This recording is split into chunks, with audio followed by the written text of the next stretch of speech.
Good morning guys. आज हम मास electrical channel से आज हम ये देखने वाले हैं कि एक ऑटोमेटिक प्रेस में कौन-कौन से पार्ट्स लगे हैं और किस तरह से उसकी कंस्ट्रक्शन होती है और इसमें जो कंपोनेंट्स लगे हैं, इसकी वायरिंग आपस में किस तरह से रहती है। तो सबसे पहले चलते हैं कि हम इसके पार्ट्स आइडेंटिफिकेशन करते हैं। इसमें ये जो दिख रहा है, ये आपका सोल प्लेट है। इसके बाद इस सोल प्लेट के अंदर एक स्लॉट होती है। इस स्लॉट में आप देख रहे होंगे कि यहाँ पे जो एल्यूमीनियम जैसी एक यू टाइप जो चीज़ दिख रही है, इसी को हम हीटिंग एलिमेंट कहते हैं, जिनकी रेटिंग्स पावर में, वाटेज में अलग-अलग वाटेजेस होती हैं। ये रेंज करते हैं 750 वाट्स से लेकर के 1000 वाट्स तक। उसके बाद इसकी हीट को टेम्परेचर कंट्रोल करने के लिए यहाँ पर एक ये स्विच लगा है, जिसे हम थर्मोस्टेट स्विच करते हैं। ये स्विच का काम होता है कि इसमें जितनी भी हीट पैदा हुई है, उसको कंट्रोल करना और इसे कंट्रोल करने के लिए इसके बॉडी के बाहर यानी इस स्विच के ऊपर एक छोटा-सा नॉब रहता है, जिसे हम सिलेक्टर नॉब कहते हैं या टेम्परेचर सिलेक्टर नॉब कहते हैं। इसमें बहुत सारे वेरिएशंस रहते हैं अकॉर्डिंग टू हमारे जितने भी कपड़े रहेंगे उसके हिसाब से कितनी हीट हमको मिनिमम चाहिए, कितनी मैक्सिमम चाहिए। इसमें या तो डॉट्स रहते हैं या तो लिखे रहते हैं कि कपड़ों के फैब्रिक के टाइप्स, जैसे कॉटन हुआ, रेयॉन हुआ, सिल्क हुआ या और भी अगर कोई फैब्रिक्स है तो इसमें सारे एम्बॉस रहते हैं या प्रिंटेड रहते हैं। इस नॉब को हम इस कंट्रोलर पर इस तरह से लगाकर हम इसे जब ऑन करते हैं तो मिनिमम से लेकर के मैक्सिमम हम रेंज सिलेक्ट करते हैं।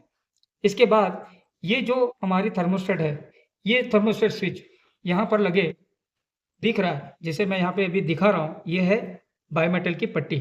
ये पट्टी बहुत इंपॉर्टेंट है, जो कि इस सोल प्लेट में रिवेट से बिठाई जाती है। ये बायोमेटल पट्टी का काम होता है कि जितना भी हीट इसमें आए, तो अपनी जो पुरानी अवस्था है, जो कोल्ड रहता है, कोल्ड समय में ये स्ट्रेट रहता है और हीट समय में ये बेंड हो जाती है, यानी टेढ़ी हो जाती है। इसी मैकेनिकल एक्शन की वजह से ये स्विच जो होता है, जिसे हम थर्मोस्टेट कहते हैं, इसके अंदर लगे हुए ये जो कॉन्टैक्ट्स हैं, ये कॉन्टैक्ट्स जो हैं, ये एक नॉर्मल स्विच की तरह ऑपरेट करेंगे। जब कभी ये बायोमेटल पट्टी जितनी हीट आएगी, उस हिसाब से कॉन्टैक्ट जो है, टेम्परेचर के हिसाब से मैकेनिकल एक्शन की वजह से ये कॉन्टैक्ट जो हैं, ऑन एंड ऑफ होती हैं, जिससे हमें ये पता चलता है कि हमारी जो ये इलेक्ट्रिक प्रेस है, ये ऑन हुई है। इससे समझने के लिए यहाँ पर एक छोटा-सा इंडिकेटर लगा रहता है, जो आपको बाहरी हैंडल में रेड या येलो कलर के प्लास्टिक के कवर के अंदर मिलेगा और जो लाइट देता है। जब कभी भी ये प्रेस पावर सप्लाई से जोड़ी जाती है, तो हमारा जो इंडिकेटर है, ये इंडिकेटर जो है, ये हमारा ऑन हो जाता है।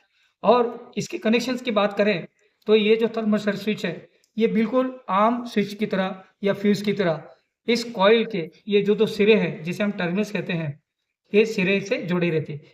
हम देखते हैं यहाँ पर ये जो टर्मिनल्स हैं, 1 और 2 ये स्विच से आई हुई है, यानी इसका एक सिरा कॉइल के किसी भी एक टर्मिनल पे जोड़ा जाना चाहिए, तो बचा हुआ सिरा इसे सप्लाई फेज़ या लाइव जिसे कहते हैं, उसे जोड़ा जाना चाहिए। उसके बाद हम बात करते हैं न्यूट्रल की, तो यहाँ पर जो ये स्ट्रिप नज़र आ रही है, जिसे हम मेटल स्ट्रिप या टर्मिनल कहेंगे, इसे हम न्यूट्रल जो है एसी सप्लाई की सिंगल फेज़ की न्यूट्रल वायर यहाँ पे स्ट्रेट अवे जोड़ते हैं, लाइव वायर यहाँ पे जोड़ते हैं और तीसरा जो टर्मिनल होता है बहुत ही इंपॉर्टेंट है, इसे हम अर्थ टर्मिनल कहते हैं। इसका संबंध सिर्फ और सिर्फ बॉडी के संबंध मेटल से रहता है, ये आपको अर्थिंग के लिए सर्व करता है। इसके बाद हम बात करें इंडिकेटर की, जिसे हम नियॉन इंडिकेटर के नाम से जानते हैं, तो इनके दोनों में टर्मिनल जो है ये कॉइल के या हीटिंग एलिमेंट के पैरेलल में लगी हुई है। जैसे आप देख रहे हैं कि इसका एक सिरा यहाँ पे जुड़ा है, तो दूसरा सिरा कॉइल के या एलिमेंट के दूसरे सिरे पे जुड़ा है। जब कभी भी इसे हम ऑन करते हैं, उस समय 2 चीज़ें होती है, एक तो कॉइल को सप्लाई मिलती है और उसी समय ये इंडिकेटर ऑन आपको दिखता है। हम विजुअल इंडिकेशन से पहचानते हैं कि हमारी जो प्रेस है, इलेक्ट्रिक आयरन है, वो ऑन हो चुकी है। और जब आप इसको जो आपकी डिज़ायर्ड सेटिंग रहती है, जैसे 1, 2 या 3 मिनिमम से मैक्सिमम तक आप जो भी चुनते हो, उसके हिसाब से इसका कॉन्टैक्ट ऑन एंड ऑफ होता है। जब कभी कॉन्टैक्ट ऑन रहेगा तब इंडिकेटर लगेगा और जब कॉन्टैक्ट टूट जाएगा, यानी कट ऑफ जिसे कहते हैं, वो इंडिकेटर बंद होता है। इससे हमें ये पता चलता है कि हमारी प्रेस जो है या आयरन जो है ऑन एंड ऑफ हो रही है। इस तरह से सारा ऑटोमेटिक आयरन जो होता है, इसकी बेसिक वायरिंग तकरीबन जितने भी ऑटोमेटिक आयरन होते हैं, सभी के लिए एक समान होती है। इसके लिए आपको 2 चीज़ें याद रखनी है।